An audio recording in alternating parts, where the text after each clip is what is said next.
I'm Ed Grandelski, Chair of the Town Council. I'd like to call this meeting to order. And I'd like to have you all engage with a prayer from Pastor Zach Lacrone. Thank you. Let us pray. Gracious God, you know the work before us tonight. Be with the council and all those here as we conduct that work. Grant wisdom and discernment in decision-making and grace in our conversations. Let us seek to understand before being understood, and be with those who have come to listen, to share, and to voice concerns and experiences, and may they be heard with open minds and hearts. May all who have gathered here tonight be here for the same goal that you told your people to strive for in Babylon, to seek the welfare of the city. For its welfare you will find your welfare. Seek its peace and prosperity, seek its shalom, seek its well-being. Let us remember that our neighbor's success is our own, that our neighbor's hardship is our own. May this council work for the good and well-being of all who call Greater Killingly home.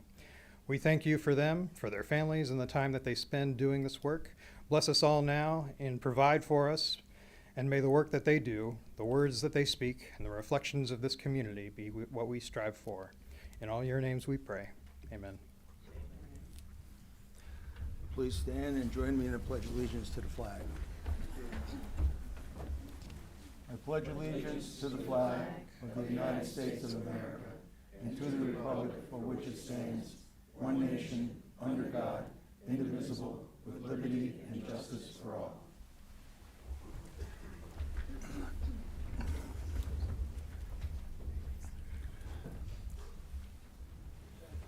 There's still a few more seats. Maybe we're a little short, but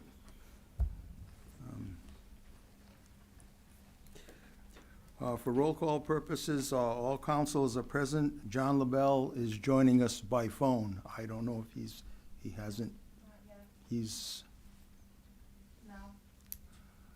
okay, well, I guess whenever he comes on, we'll try to acknowledge his presence. She'll let me know. Okay, thank you. Now I'd like to have a motion to adopt minutes of previous meetings. We can do them one at a time, or we can do them all at once. I'd like a motion, whatever your pleasure is. So moved to do them all at once. I'll second that. All in favor? Aye. I guess because of the freedom of information and because John is off-site, we have to do a roll call vote anytime we have a vote. Or, so we'll have to have a roll call vote. Tony Gambatista, Yes. Tammy Wakefield, I'm abstaining. James Rivers, Abstaining. Kevin Kutula, Yes. Dave Griffiths, I should abstain because I wasn't here for some of them. Ula Teague Barclay, Yes. and Jonathan Cecilini, Yes. and Mr. Grandelski. Yes. Motion carries. Okay. Any comments?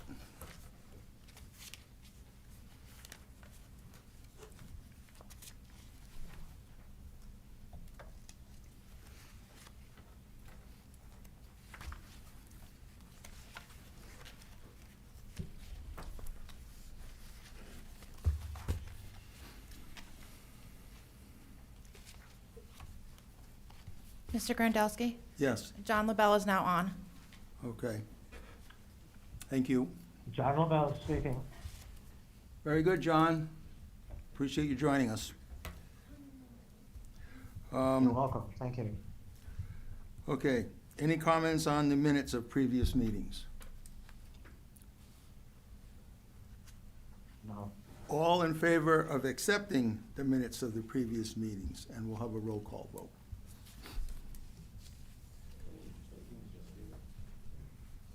Point of order, Mr. Chairman, we've already voted on this. No, we voted, what did we voted to, You motion and you second. Yeah, but we've got to vote on the minutes themselves. So that was only a Maybe, vote to approve the minutes well, that was individually? to collectively, doing them all in one Okay. packet. So now, okay. Good, no problem, I'm fine with that. No, that's good. I was confused, so. So, yeah, so now, I guess we need a motion to accept the minutes as they are presented. I'll make that motion. Second. Second. All in favor? So, and then now we need the roll call vote. Jonathan Cessalini, Yes. Latik Barclay, Yes. David Griffiths, Yes. Kevin Kurtula, Yes. James Rivers, Abstain. Tammy Wakefield, Abstain. Tony Gambatista, Yes. and Mr. LaBelle. Yes. Passes. Okay, the motion passes. Okay, next on the agenda, proclamations and declarations. Let's see.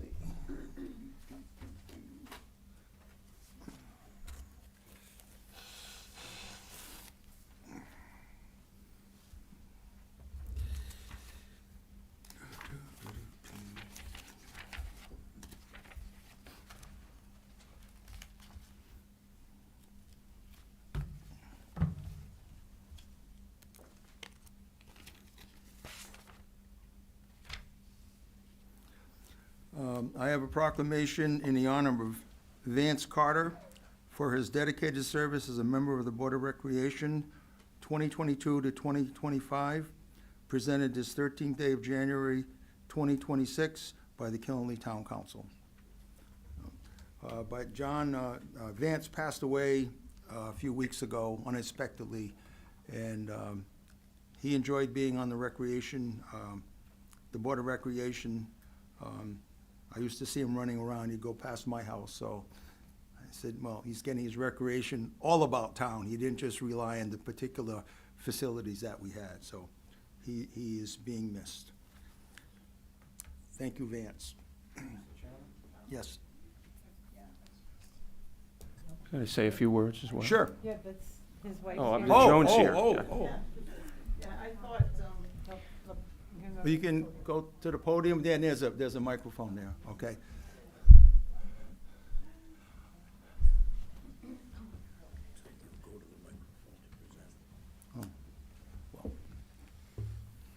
Thank you very much. Vance loved his hometown of Killingly. He really loved coaching and helping out wherever he could. So, and this is quite an honor. Thank you very much. I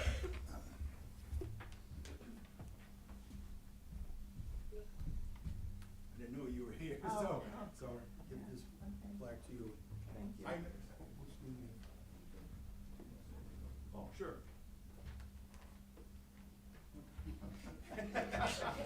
That's okay.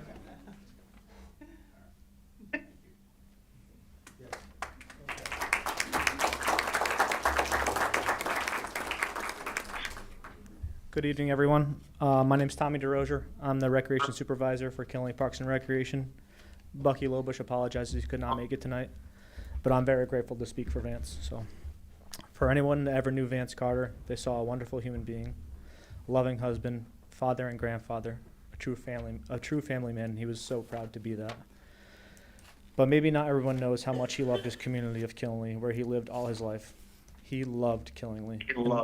And that was on display every day through his involvement with our youth. He tirelessly represented our town, and through his efforts, things would always get done. More importantly, they would get done the correct way. Serving the town on the Killenly Recreation Board, he was always so excited to do more. He coached softball, baseball, football, and basketball in our Little League and all of our recreation programs. He coached kids of all ages. There are hundreds of children that have been blessed with the opportunity to be coached by Vance, and I am sure that they are better for that experience. He probably had a story for every single one of them. He took the time, he loved to coach, he loved being with the kids, and more importantly, he loved being able to have a positive impact on their lives when it was needed most. Life lessons are what he was all about. He would always make himself available to help anyone at any time. He looked for ways to improve things. He wanted to make sure that our town and our community was the best in every way. Vance Carter was the type of person that everyone should be thankful for. I know that I am. From the town of Killenly and Killenly Parks and Recreation, we want the Carter family to know Vance's legacy will never fade. And we thank you for the memories he left us with. Thank you.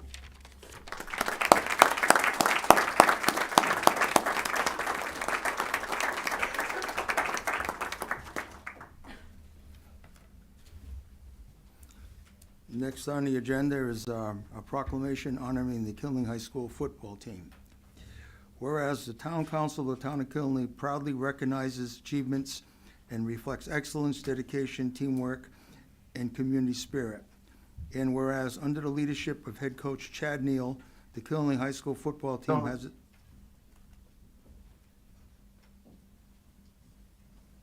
Someone?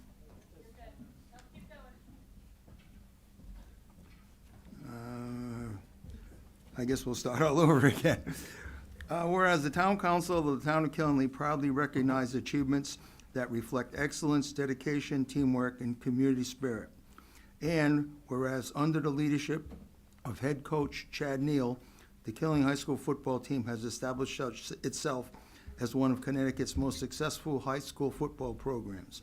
And whereas over the past 10 seasons, the team has compiled a remarkable 109-15 record, earned 8 Eastern Connecticut Conference championships, and qualified for the state playoffs in 10 consecutive seasons, including 6 state championship appearances and 3 state championships titles. And whereas the 2025 team achieved a 25-game winning streak, set a school record with 658 points scored and 50.6 points per game, ranking 11th all-time in CIAC history and 3rd in ECC history. And whereas the team demonstrated excellence beyond the field with a 3.14 team GPA, 41 student athletes earning academic honors, and over 400 hours of community service. And whereas individual achievements was highlighted by Hayden Allo, who set Connecticut state records for interceptions returned for a touchdown, with 5 in a single season and 6 in a career. And now therefore be it proclaimed by the Town Council of the Town of Killenly, hereby commends and congratulates the Killenly High School football team, their coach Chad Neal, the coaching staff, and the student athletes for their exceptional athletic performances, academic success, leadership, and service to the community. The Killenly Town Council expresses its appreciation for the pride and distinction this program brings to the town of Killenly and extends its best wishes for continued success. Killenly Town Council, Ed Grandelski, Chairman, dated at Killenly, Connecticut, this 13th day of January, 2026.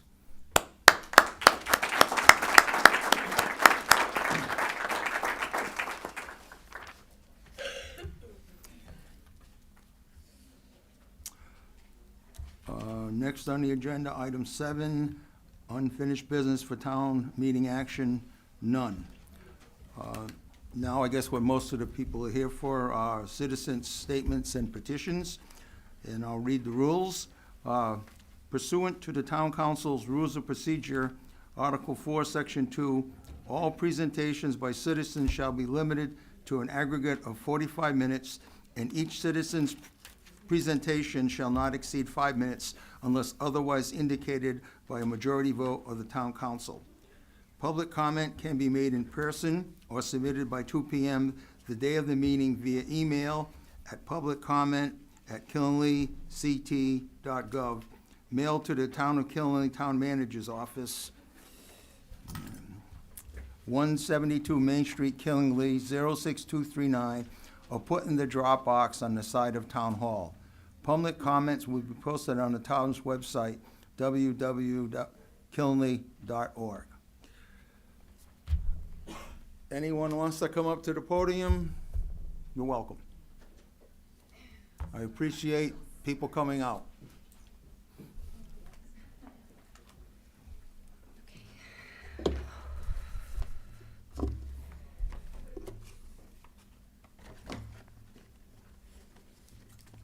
So, Just getting all my papers ready. Hi, my name is Kelly Fisher. I live at 94 Dam Road in Dayville, on Old Killingley Pond. Hello, councilwomen and councilmen. Thank you for allowing me the time to speak. For those who may not know me, I'm Kelly, and I'm a resident on Old Killingley Pond. At last month's meeting, many residents spoke about the importance of protecting this pond and the value it brings to our town. I'm not going to repeat what was already shared, but I just want to reinforce the most critical point of Old Killingley Pond containing clean waters that serve as the headwaters of Whetstone Brook, which helps feed the local protected aquifer known as Hopkins Aquifer.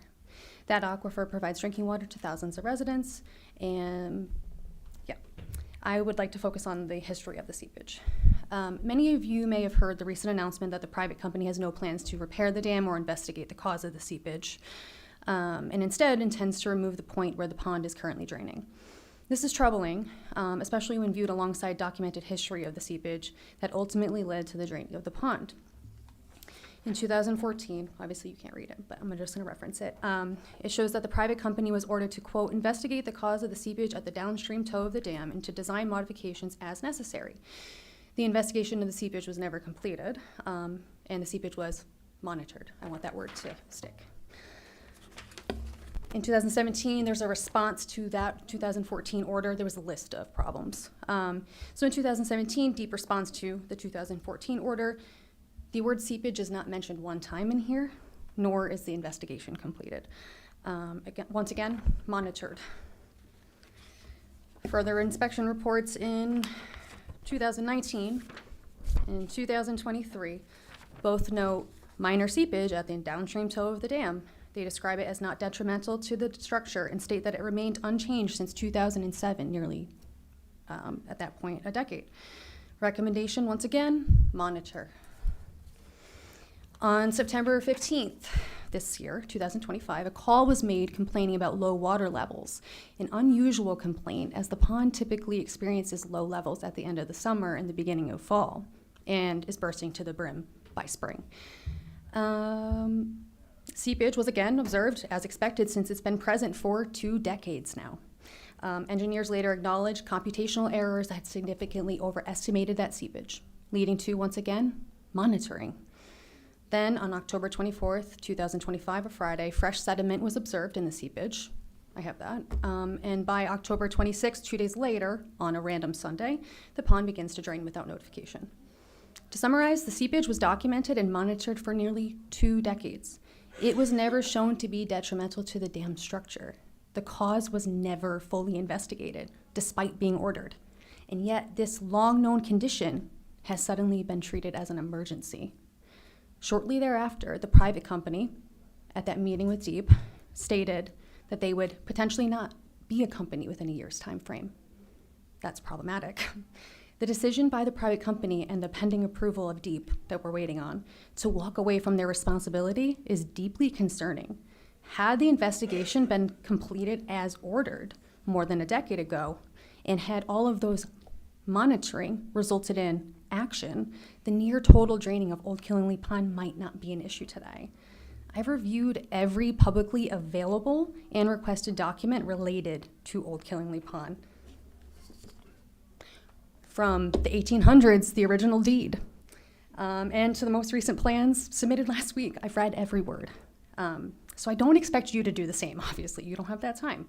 But I do need you to understand that the history is very well documented, or not, and continuing to look the other way cannot be what happens. I want to be very clear for both the council and any resident here or any resident watching. The private company owns the dam, and the private company has the financial resource to fix the dam. They also own 5 other properties related to water flowage here in Killingley. The town should not be responsible for repairing the dam, and we are not asking you for that.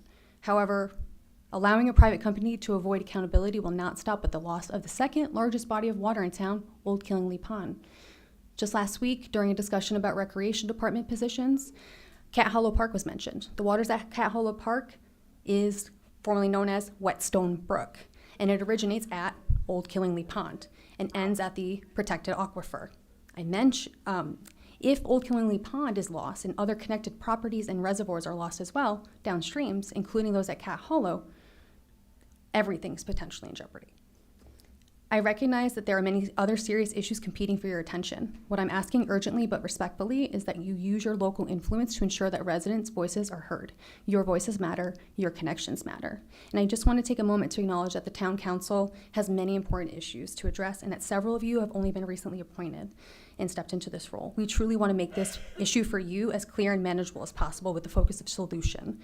I also respectfully ask anyone tonight or in the future who speaks on the topic of Old Killingley Pond to do so with kindness and respect towards the people that are sitting here today. My husband and I would like to invite you, if you would like to come see it and feel the magnitude of the loss of water yourself. If you don't, that's okay, and you don't even need to engage in conversation. The last thing I'm gonna ask, because I'm sure I'm at the 5-minute mark, is if everyone could look up at the ceiling. That's probably approximately 12 feet. It might be less. 120 acres of 12 feet gone. Thank you. That's it.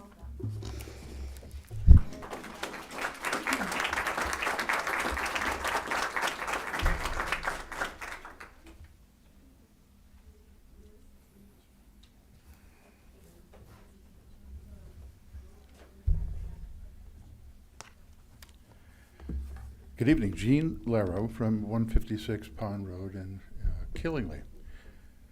My God, that is a tough act to follow. I mean, she has worked tirelessly for hundreds of hours and managed a family and managed to keep her sanity. And I'm trying to keep mine. So I can appreciate, based on my blood pressure, what she has accomplished and shared with everyone, honestly, upfront, kindly, and deliberately, how important that is for all of us to recognize that this coalition and this effort is to make your jobs, I'm hoping, easier, if that's possible. The more that I've learned about what you do, the more respect that I have for each and every one of you. I didn't know how to find an agenda. I was incompetent. 8 o'clock in the morning, I put a text email into Ashley. I didn't have my second cup of coffee, I had it. And the other thing that rings a bell with me is John is not here tonight, John LaBelle, but he took the time to spend an hour with me. We go way back 25 years. But I think he said it best. Right is right, wrong is wrong, and transparency is important. I did provide a letter to, I thought, the town council. I'm clear of the town council and the town manager, and I think that's very important. I'm understanding the etiquette more than before and making sure that you had it 2-3 days prior, and made sure that I CC'd Ann Dauphiné, important people at DEEP, and I think that this is just something that needs to grow and become a standard of practice for us to be helpful. Not finger pointing anywhere, because we are all in this together. Quality and quantity of water is tied into the quality of life. And what is it that we want to leave the next generation? I mean, I got a couple of good decades left, but I got my gray hair. And I'm recognizing the importance when I look at my grandchildren and think about that. What sort of legacy do we want to leave? And how appropriate that Vance Carter was recognized. Vance and I go back more than a half century. I could go on, but it's just quite appropriate that he's been recognized tonight. Thank you for your time.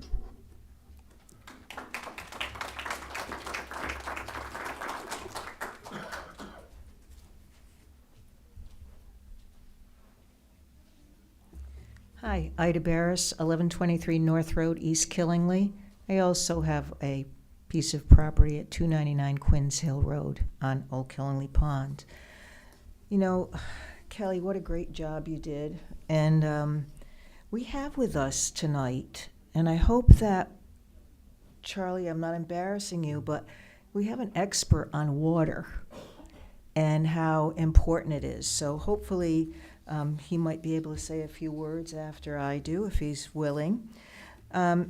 and Eugene had talked about sending the letter, and you also received, I believe, an email from Justin Fisher that outlined also many other aspects. This little packet that you got from Eugene, the letter, and then kind of a, here's what we need to do.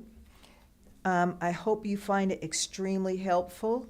And it's not that we don't understand that there are other problems in Killingly, but a lot of these problems are interconnected.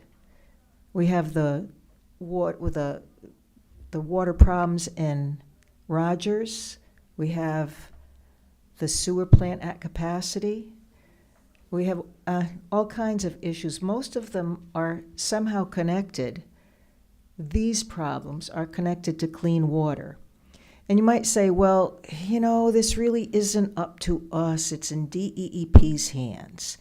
And that may be the case right now, but it isn't the case once we find out what DEEP has planned.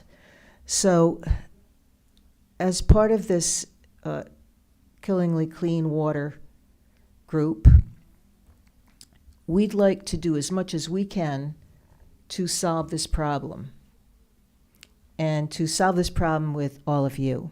And also for anyone listening, we'd love your help, we'd love your input.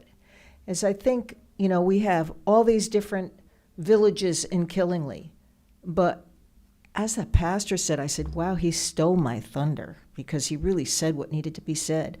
We are all part of Killingly, and we all need to care about each little borough's problems, and we all need to come together. And I think we're lucky, because we have before us a problem that is solvable.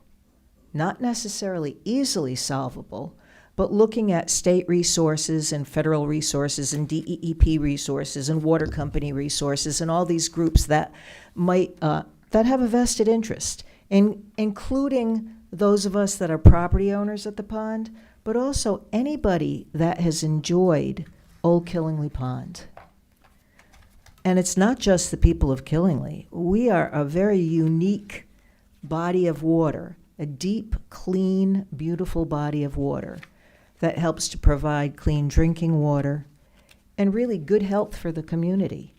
And I would hope that we would all look at this as an opportunity to use all our different abilities and assets to solve this problem collectively, because we are either all Killingly or we're not, and I think we are. So let's use all our collective powers to solve this problem and get that water deep and flowing. And really, anybody that has not seen Old Killingly Pond, I know Kelly was so incredibly polite.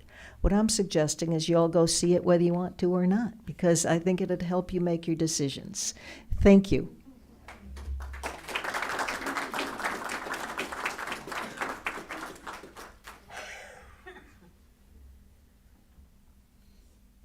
Anyone else? Charles, could you speak and maybe give some information about using all your resources to help us with this problem? Not to put you on the spot, but to put you on the spot. My name is Charles Vidic. I've been put on the spot. But in all seriousness, I have met with several of the property owners about these issues. I'm on a working group for the State Water Planning Council, and just recently, I'm no longer on the Council of Environmental Quality. I was appointed to that by the Speaker of the House, and I'm a member, a senior project manager of Western Connecticut Council of Governments, where I recently wrote a report called Safeguarding Public Water Supply Watersheds, which is a statewide study that deals with what we can do to protect our watersheds. And for those who don't know, 80% of the public water supply watersheds in Connecticut are privately owned. And because of that, we really don't have a lot of protection unless zoning commissions and municipalities do something to establish protections for them. For example, the GAA classification, which is public water supply, watershed classification for the state, that's for the groundwater, only less than 3% of Killingly falls into that category. And yet, if you look at what the maps show for Killingly, Killingly has an enormous amount of surficial geology, which is totally appropriate and suitable for groundwater, not just the aquifers that you have. So there's a real opportunity to do something, because overall in the state, 20% of the state is in that classification, but less than 3% of that is in Killingly. So there is an opportunity, and yet Killingly already has done a number of significant things to protect its public water supply watershed. But by the standards of what we've looked at, on a scale of 30 different things that can be done, only 5 of them are currently being done in zoning in Killingly, based on the study we did. That, again, this is the Safeguarding Public Water Supply Watershed. So there are opportunities to do things. It's a water quantity issue for one, and then it's a water quality issue. And I will say, our study showed that there was 144,000 gallons of spills over the last 40 years in Killingly. Fortunately, most of them did not go into the public water supply watersheds, but they went into various streams and on surfaces, and some of them did discharge.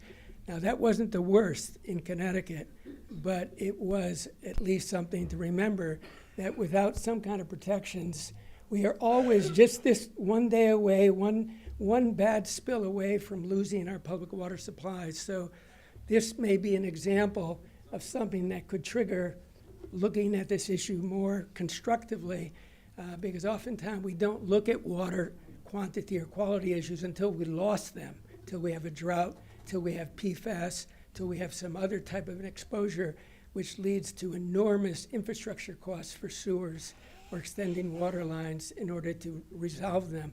But the good news is you have an enormous amount of potential water quality that could be harnessed if it's protected properly. And I'm perfectly happy to work with whoever in the town would like support on these issues. Obviously, it's a municipal issue, but since I am on the Water Planning Council Watershed Protection Working Group, I'd be happy to do something in that capacity if it's of value. It's a town that does have the actual resources.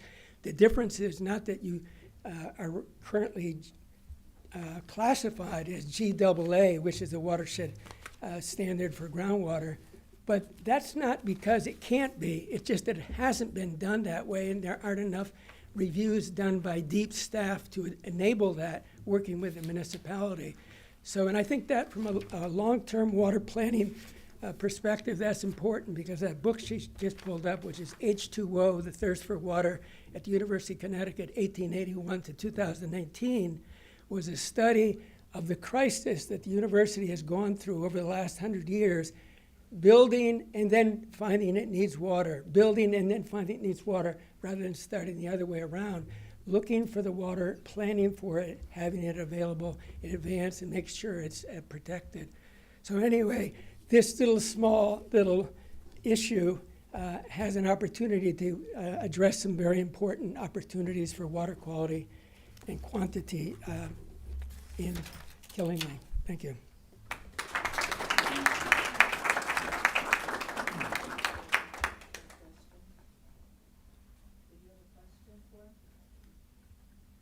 I do, but I'll wait till the end. Hello. Seems like polluted water has followed me all my life. I started off in Cranston, watching the rivers flow green, yellow, red, depending on what color the Cranston Print Works was dumping into it. And then finally we got the EPA involved, and that stopped. In 1976, I moved out. I do not live in this town. I live in Gloucester. But I wanted to speak, and I hope that's okay. Thank you. Go ahead, yeah. All right, so 1976, I moved to Gloucester. not too far from the FM Global plant, which is now appears to be another polluted place that's been following me. And what I'd like to say is that I've been enjoying Killingly Pond since 1976. Families use the pond for recreation.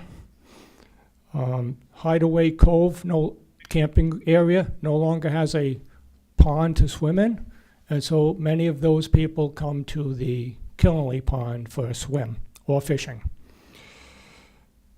In my opinion, the quiet corner should not lose this asset.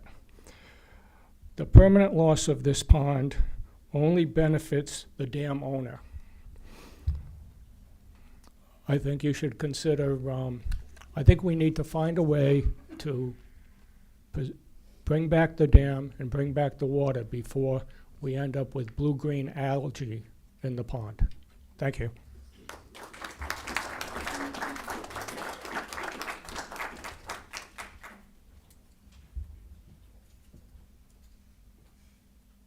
Anyone else? You came, I mean, I'd like you to take advantage of the situation. Hello. I'm just going to take a deep breath. Like Ed knows, it's a little stressful up here, but I just wanted to talk. I am Claudette Rogers. I live at 294 Putnam Pike. I've lived in the town of Killingly my whole life. My parents have lived in the town of Killingly their whole lives. And I am part of the Killingly Conservation. I invite anybody here to come to our meetings the third Wednesday of the month at 7 o'clock, just so we could talk more conservation stuff. I love that we have very educated people here, educating our town council on how the importance of fresh water and not recycled toilet water is what this town wants. We don't want water from our local sewer plant to be our main source of water for the town. That can't even do what it can do right now. So I didn't realize, well, I knew at one point that it's better for the town to own something if we want to get grants and other stuff to put into it. But with a private company owning it, we have to, abide this. Somebody's private is owning our lots of water, lots of fresh water for not only the people of the town, but also the animals and all the soil, the everything, like from Old Killingly Pond down the Whetstone. If you follow it and you see like the wildlife that lives along there, you know, it's amazing. And there's actually a bald eagle that lives on Valley Road along the Whetstone Mills. So if you look online, you can see those pictures that there's a lot of stuff that's going on from Old Killingly Pond down to Cat Hollow, where we have, as conservation and other people in the town here, gardener groups, like we're making Cat Hollow an awesome place for people to come from all over. I have Blackstone Valley people coming. We got people from Rhode Island. We got people from, I think it was, oh my God. Last time we did a hike there, they weren't with our group, but they were from like Saudi Arabia or something like that. But they had seen our town in that it's between Boston and Providence. And like our little town is a hub for all these big cities, and like people coming from Rhode Island to go use Old Killingly Pond, you know, it's, I don't know. I don't know what the solution. I want to be part of the solution. I want to be part of the saving of the ponds. I just want it for our future generations and for clean water. You know, I don't really prefer bottled water, recycled toilet water. I'm all set. And yeah, I thank you guys, and I thank everybody who showed up tonight.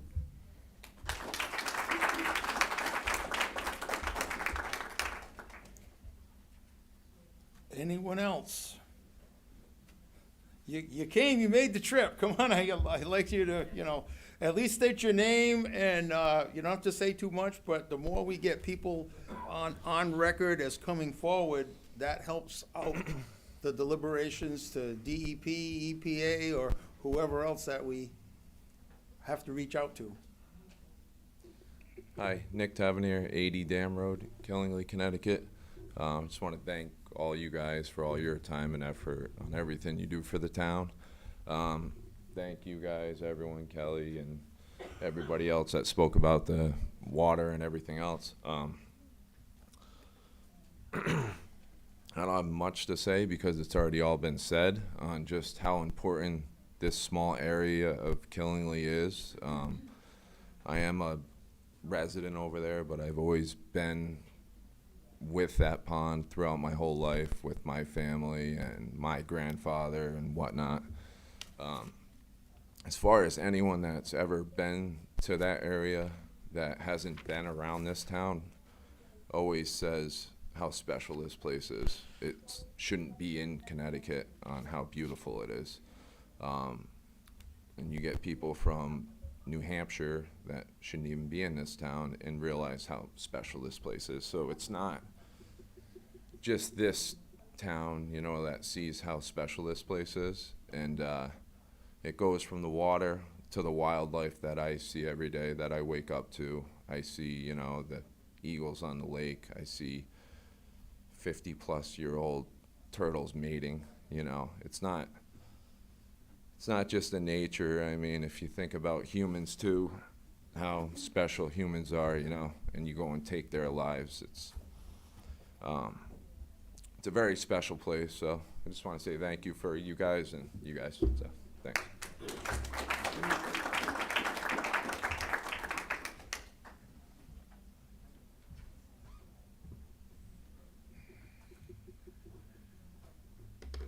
Gene Laro, Killingly Pond. A couple of things occurred to me that I really wanted to get across for everyone in the room. So I'm so thankful that you're here. And the people out there that are looking online and looking back at this. We're pretty proud of the education that we're putting forth. There's been a lot of effort to put these facts of record all in one place in this website, this Killingly Clean Water website. And it's there for everyone.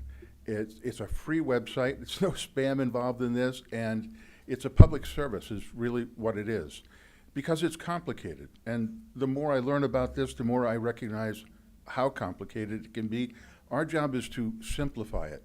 Simplify it in the English language very clearly and plainly, and not use any technique to distract from it. So that is the intent and the mission of the coalition. And it's a growing coalition. We have over 100 members now, and it takes courage to actually document your email and put your name and number in there, right? And people are doing that more and more. The other thing that we're very proud of is Facebook's a wonderful thing and a terrible thing, right? But if it's used properly, and I believe that it is in this case, with a number of Facebook sites, my personal website it's so important to me. I'm on it all the time. And what that has done in terms of transparency, in terms of getting people involved, we've got 220,000 views. 220,000 views. And this is growing every day. Every day there's 2,000 views, 2,500, 3,000, a 7,500 view important topic. So this information is getting out there. There may only be 20,000 people in Killingly, but everybody talks to 10 people. So there are a few people that aren't recognizing this. And I can assure you that this is a love and a campaign that is going to be with us for a long time, because we realize the challenges that we all face together. There is a chart that I've created. I'm going to be more public with this chart. It's in the package for the council. And I think it's really important because it speaks to how we're interconnected and all the parties are interconnected. And there's more to do with this chart, but it's a working document as we educate ourselves and everybody in the community. So we're here to be helpful. We're here to be supportive of the council and everybody in the room. And in turn, we enjoy that support as well. So thank you once again, and God bless you. That pastor did a nice job. He said it best. Thank you.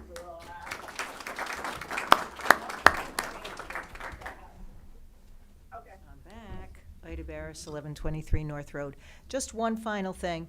We also are putting together a list of anybody, and I think town council people are on that list. Anybody that would like to help us make phone calls or texts or letters to our representatives, thank you, Ann, and to, May Flexer's on our list. And we have lots of folks, but we would like anyone that's willing to help us to reach out to DEEP, to land acquisition, to anybody that might be helpful in coming together again to have as many people help with this problem as possible and to spread the costs out as far as we possibly can, looking for state funding and federal funding, et cetera. So if anybody is interested, I think we can go onto that website as well to get information on how to get yourself on that list to help us with this letter writing, phone calling, emailing, texting campaign. Thank you.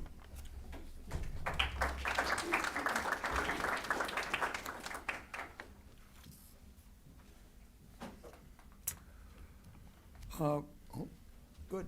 Oh, hi, Ann. Hi, good evening. How are you? Good.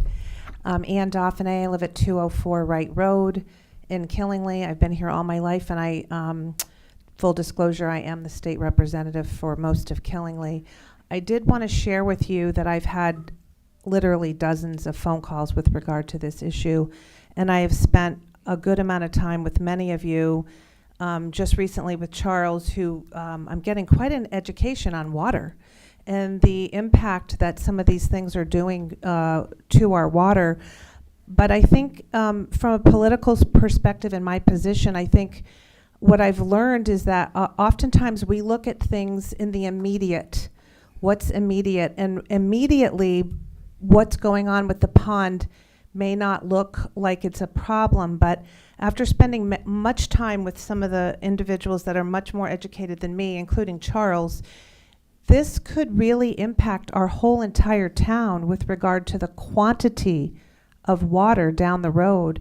And I think that's really what we need to think about is what is that impact going to look like perhaps in 5 years, maybe 10 years. So those are my concerns. I do appreciate everybody who's educated me, and I will continue. I have reached out to DEP.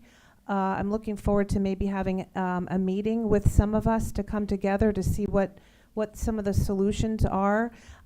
It seems to me one of the things I found out is that there's not any funding when somebody privately owns something like the dam. So it seems as though they only qualify for those state-owned and town-owned properties. So it's something that we need to consider. But thank you for your time. I know I've spoken to many of you, including Jim. We've talked about it. So please reach out to me, and I will do whatever I can to help out. Thank you.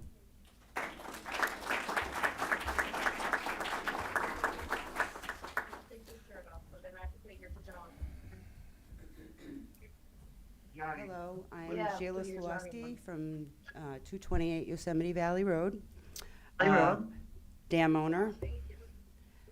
Had to replace our dam as well. Yes, it's very costly. We were responsible ourselves. Unfortunately, we purchased a property that was not disclosed completely of its condition. We were told by the town manager that they thought they could get it covered for us. Next thing you know, all we got is a 2% loan. And we did what we had to do because we would have had a big old swamp, smelly swamp next to our house, like unfortunately a lot of these people probably do right now. This company can do this. I think it's a complete shame that the DEP has overlooked this. We had specific rules and regulations and all kinds of hoops we had to jump through, but they were very clear about what needed to be done to maintain it properly. And just the fact that they left all those huge trees this big to grow. You're not supposed to have a tree within 25 feet of a dam. They're right there. DEP didn't follow through.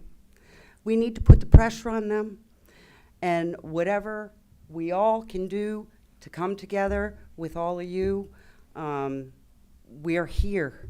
Let's make something work, and we can't lose this asset. 25 years. I just sat there and cried listening to Kelly. It's just, we don't have a lot in Killingly. So many people use this place. We got to find everything in our power to try to save it. And I thank you very much for your time and effort in trying to make this happen. Thank you.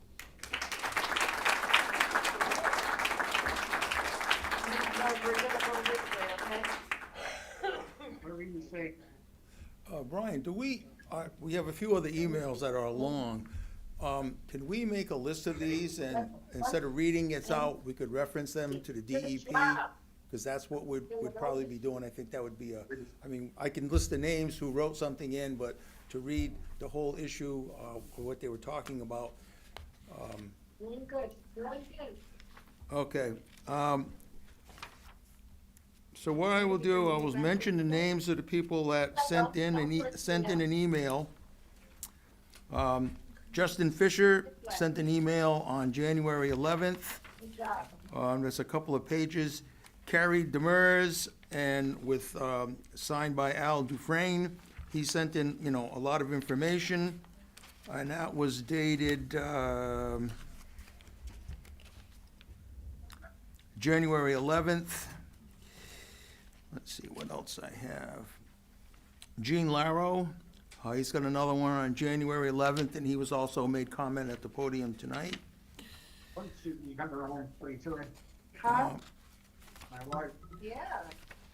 And I don't know if we have any others, but I think if, whatever. So we do have two other public comments that are related to an appointment. Okay, that's, I'll talk about it, yeah, that's another. Okay, so is any other comment regarding the dam?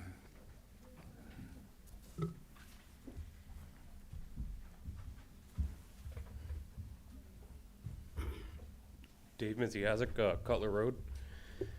I just want to go on the back about how that's a very well-used place. Since I was about 12, I've been using that pond, and I still go there once a week, maybe sometimes more. And just the people you meet there, from taking their grandkid fishing or taking their own kids fishing, little kids swimming, it's just a beautiful spot. And they always comment about how clean the water is. So I just think it's something that needs to be protected. And I hope you guys can figure out a way to do that.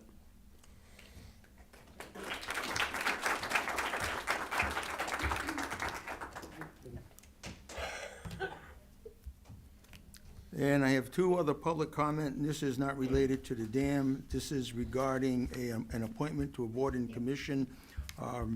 Monique Roberge sent an email on January 10th, and she does not agree appointing Jasmine Birdie to the Public Safety Commission. And there's another email.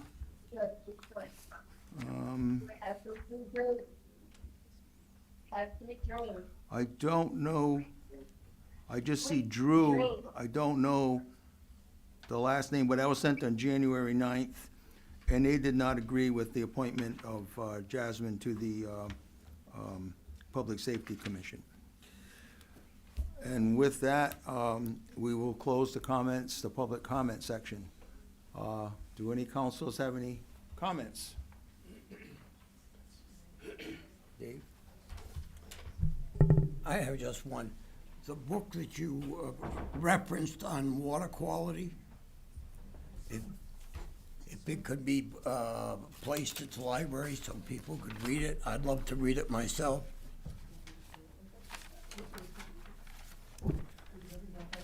Yes. Just need it returned. It belongs to myself. It's his signed copy.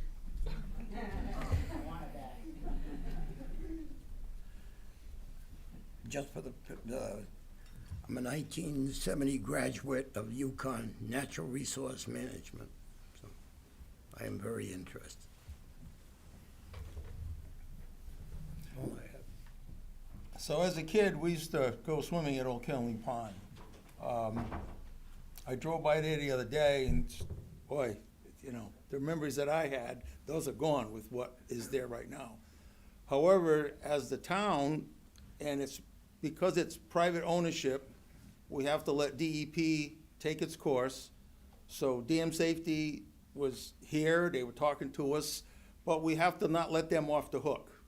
That's the big thing. If we can keep sending them emails, and, you know, reminding Ann, May, and all our other representatives. If you know anybody at DEEP, just keep reminding them what you guys are presenting here, that it's a valued, it's very valued. I mean, I enjoyed myself, but today or the other day when I saw it, it's like, whoa, we're losing a great resource. So I appreciate you coming forward, but you have to keep the pressure on. And it's unfortunate that we can't do a lot. All we can do is refer it to DEP, but you have to still stay on board. And I appreciate everybody coming forward, and hopefully we can come to what's proposed, we'll have to maybe make comment to DEP regarding that may not be in the best interest of the town or what you folks are interested in. But send them this recording? well, Brian's taking, he's sending a lot. They get the interface from what we're seeing here, but you guys have to put the pressure on. And if it was state property or town property, it would be a whole different story.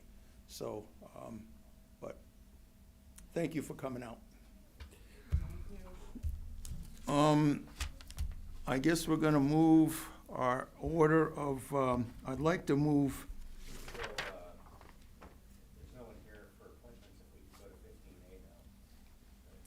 Well, the appointments, we would just be discussing them, so I don't.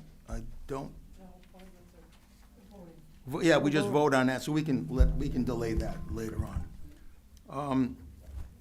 So I'd like a motion to move to item 15A. So done. Second? Second. Do we need, we need to vote on this, or?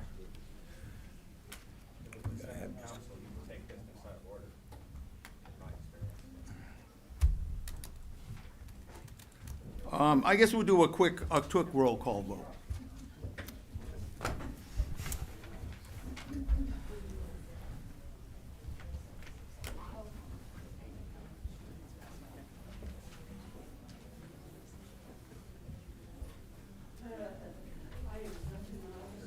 Yeah, you're right.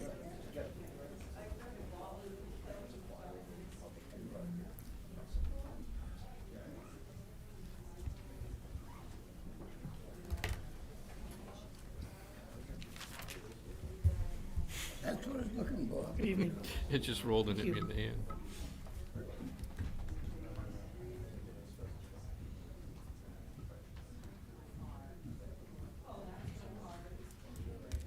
Good night. Thank you.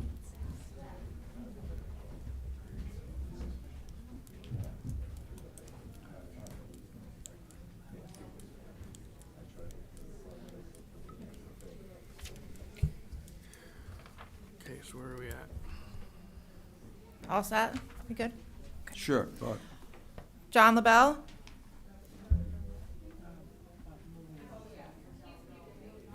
John, are you with us? John, you have to unmute yourself.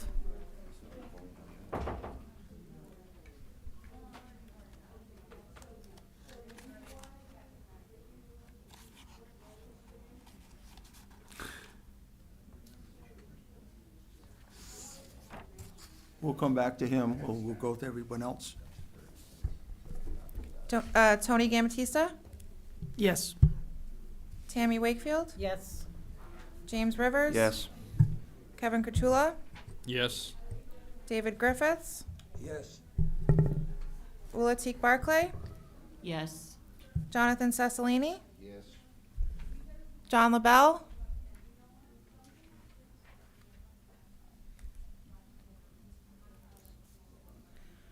Ed Grandelsky. Yes.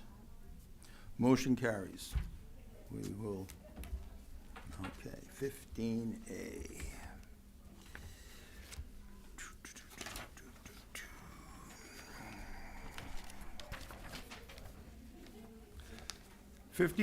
Presentations regarding options related to the new veterans tax property tax exemptions and possible action. Brian, could you kind of make some comments? Yeah, absolutely. Whatever you want to enlighten us with. So there were some changes to the veterans exemption in 2024 through Public Act that were mandatory, and then in 2025, the legislature made some amendments that create some local options regarding that exemption. So tonight, I scheduled a presentation with our interim assessor, Bill Lee, who's here to talk to us about those, go over some of the numbers, and answer questions. We're not looking for a decision tonight, but we will be looking for a decision in the future. So, Okay. Bill?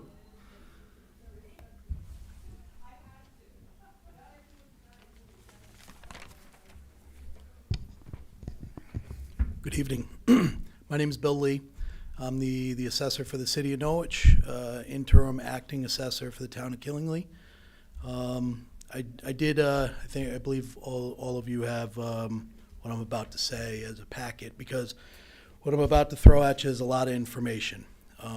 And I'd like to say in advance, after I do this, if you need time to mull it over, which I'm sure you will, and I'm sure if you do have questions, feel free to reach out to me via email, give me a call. I'll be happy to explain it in greater detail or provide you any answers that you may need. I wanted to start off with giving you a little background information as to why we're here today. In June 2024, Public Act 2446 was signed into law, which established an exemption for permanently and totally disabled veterans.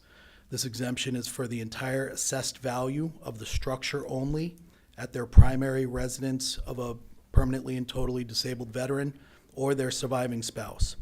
If a veteran did not own real estate, the exemption could be placed on a motor vehicle in the veteran's name.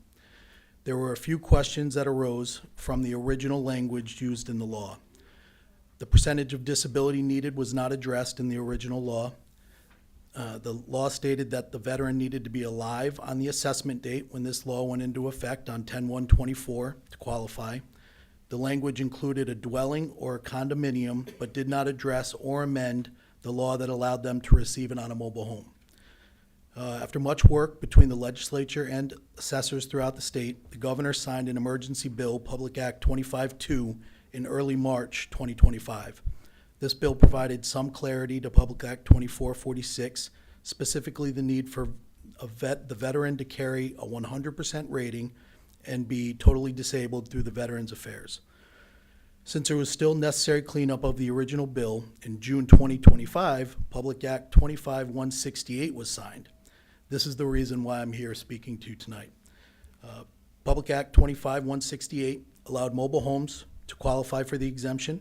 It allowed property held in trust by a veteran, and it removed portions of a structure that are rented or used commercially.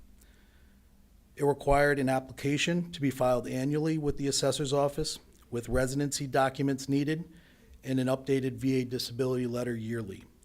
It also gave each municipality the option to adopt further exemptions, starting with the 2025 grand list.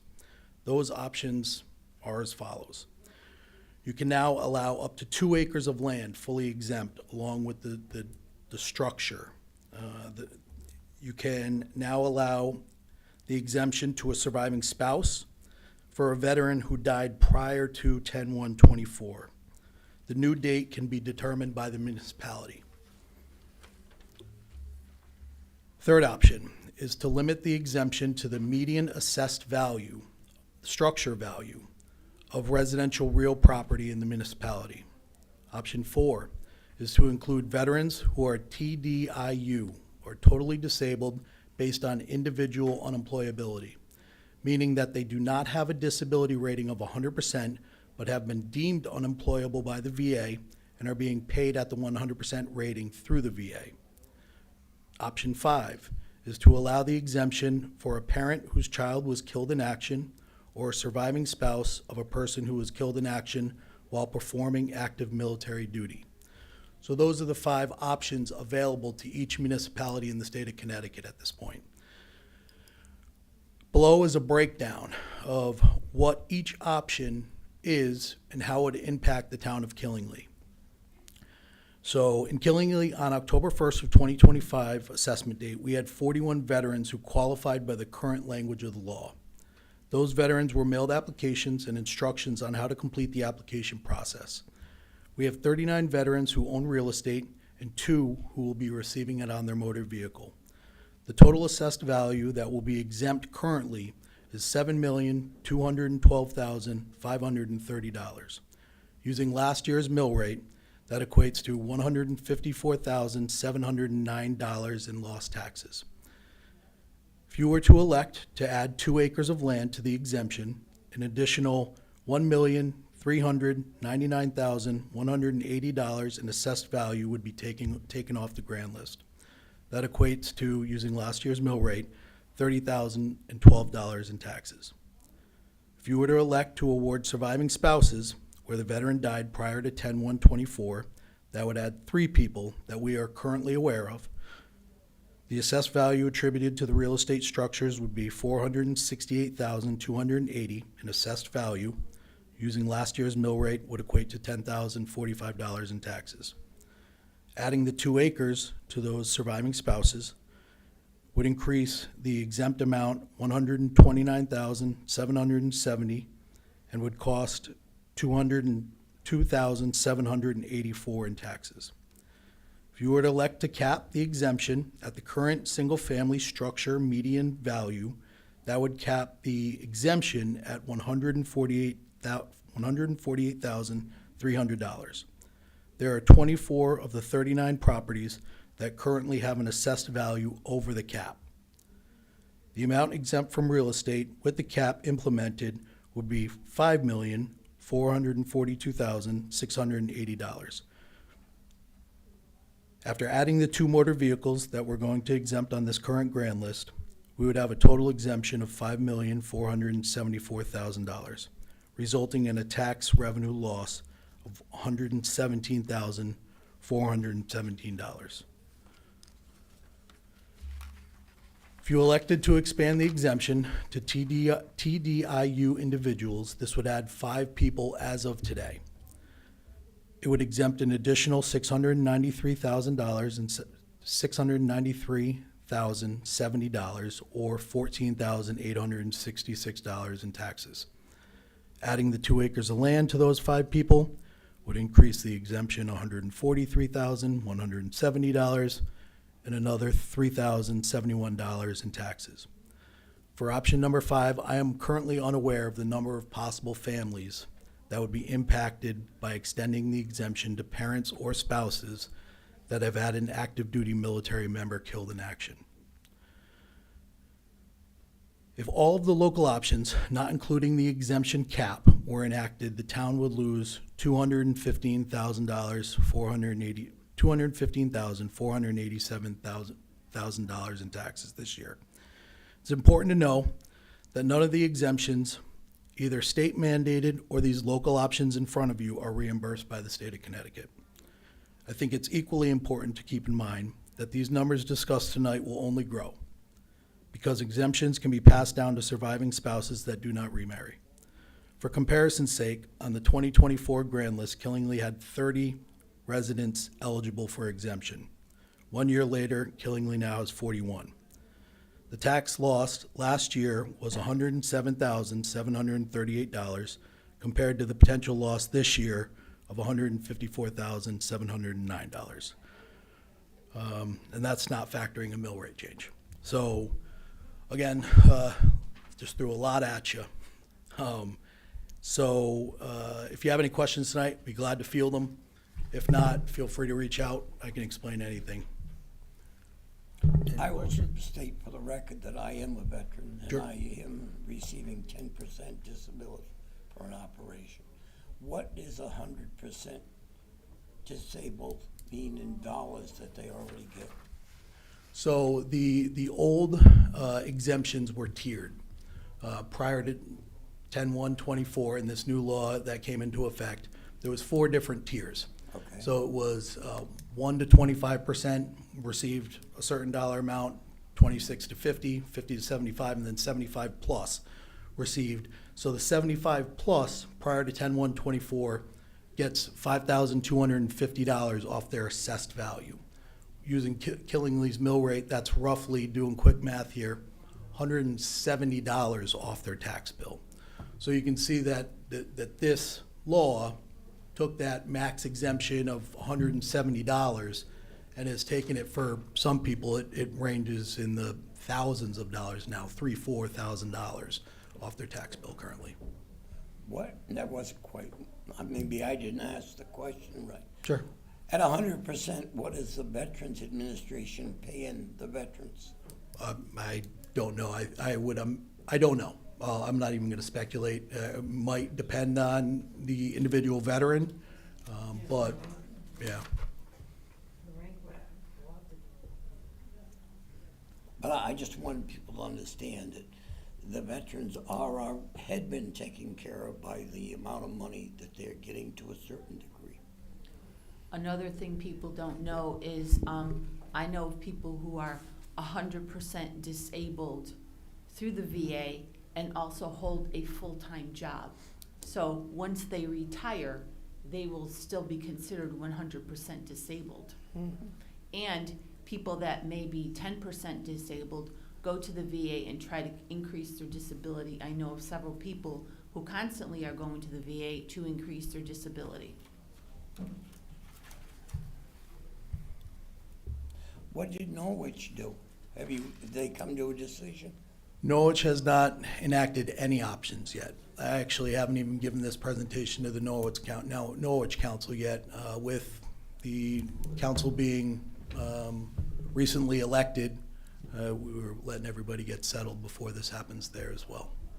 But I know as of October, there had been no municipalities that had adopted any local options yet. I know that there have been a few locally that have started discussing these options.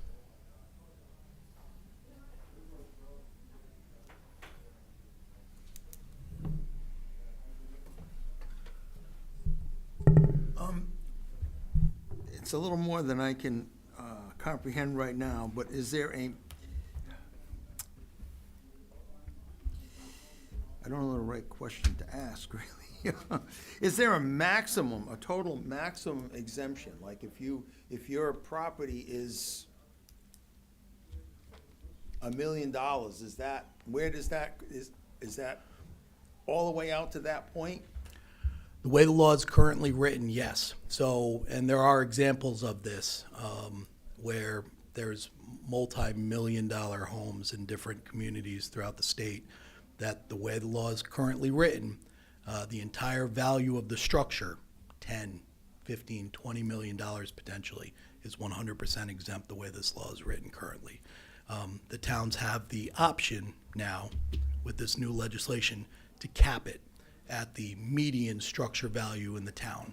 So, again, but it is an option that is available to the towns. Yeah, but the median structure value compared to $1 million or $5 million, that's way That's out. why the option's there. You know, but that would be you can only go to the median value. You can't go to somewhere in between. If the town elects it, they can go to the median, correct? You can set that way you want it, the council. Okay, I'm trying to read this. Well, you can set it to the median value. You can cap it at the median value. And the towns that are looking into this have said that They are going to look towards every reevaluation, having that median value looked at time of reevaluation, and then that cap would hold for the next 5 years until we did another reevaluation. But yeah, because, you know, the median's gonna take out the highs and lows, right? So it's gonna give us a nice straight line of what the average home in Killingly or Norwich or Stonington is valued at, and that's what would be exempt for each property that was eligible for exemption.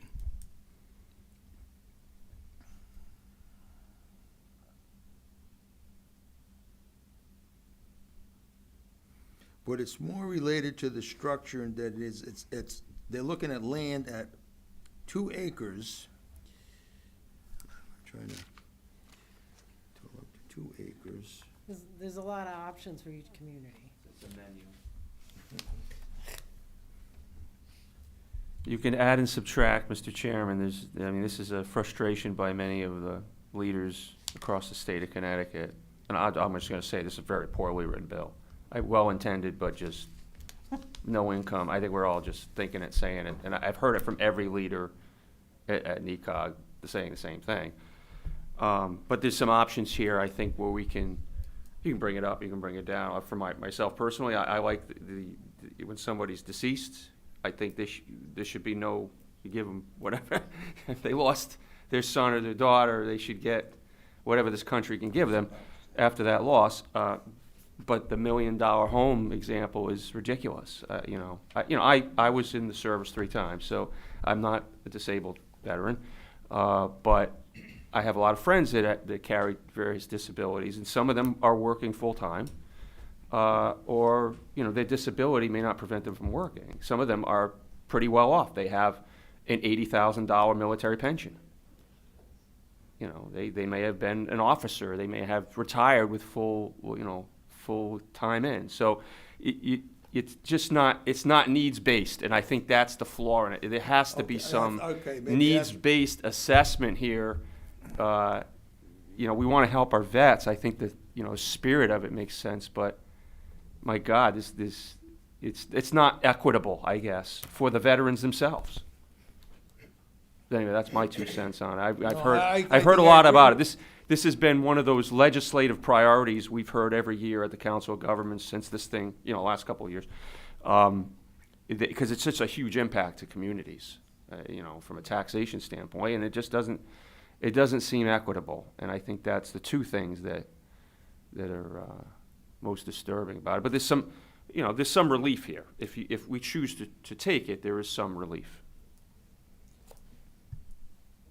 Yeah, I have some reservations on this, but. I wouldn't be in favor of the extra 2 acres. I think you want to take care of the veteran and make sure that he has the exemption where he lives, but I wouldn't be inclined to go with the 2 extra acres. I think the spouse should also be taken care of. My husband's retired Army, and he was deployed and left me with the 6 kids to take care of while he was gone for 13 months twice and all his other times. So the military spouse is also as if they've been in the military too. And then that's also a financial burden for them. I think in a lot of ways we haven't taken care of our veterans. But where do we go? How do we? I don't have military service, so I think we have to help, but I don't know where. I'm kind of lost. Even your presentation, I don't know where to go with this. Is there any kind of a time frame? No. So you can elect to do something this year, something next. This is just available to the municipalities moving forward. And it's definitely needs more discussion. I think so. Just another unfunded mandate. But it's here to help the veterans, though. It's here to help the veterans, but the state makes it look like it's coming from the state and not from the municipality. Thank you. You're welcome. Thank you. Yeah, you're welcome. Everyone, have a good night. Like I said, if you need anything, just feel free to email me.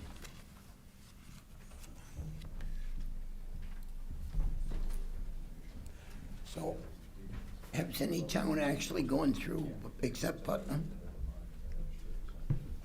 I am not aware of any, what anyone has done at this, or what options they've exercised. I suspect many of them taking, the third, the median income option, because that just tamps it down a little bit. But the other options, there may be preferences depending on what the body, but I haven't heard. We might be at the point of discussion at our meeting in a couple weeks. Like to be there. Okay, so much for item 15A. Now we'd like to move on to the interviews with the town attorney firms.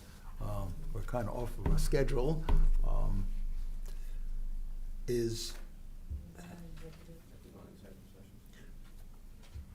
So we're gonna have to have another motion to, well, I guess if we go into executive session, that would go into an executive session and listing interviews with firms to be town attorney, that would be the appropriate motion. Well, that's what, but that's what I'm saying, we go into executive session, setting up how do we set that up?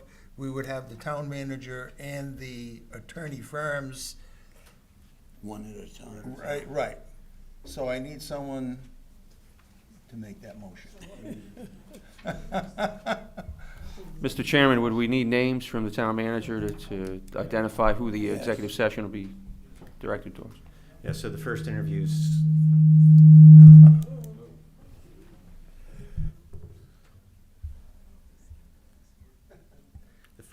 is scheduled with Howard and Sage. The second interview is Sussman Shapiro, and the third interview is St. Onge and Brouillard. In that order. Oh, yes, you guys don't have, wait a minute. Everybody should have the schedule sheet in the Okay. executive session packet. They don't? They do. So we could have one motion to go into executive session. We can include the town manager, and then we can also include the order of the firms. So I make a motion to go into executive session, invite the town manager and the three firms for purposes of interviewing them for town attorney, Howard and Sage, Sussman and Shapiro, St. Onge, and Brouillard. Someone say so moved. So moved. Second? Second. All in favor? Now we need to have a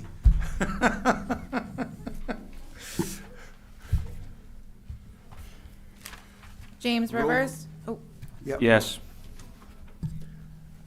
Kevin Kurtula. Yes. Wulatik Barclay.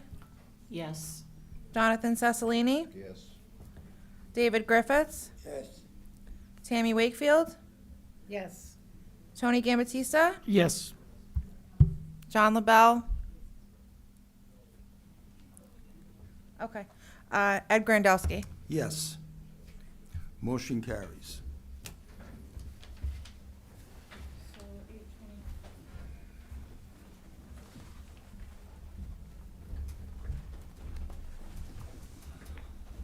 We'll take a 5-minute recess.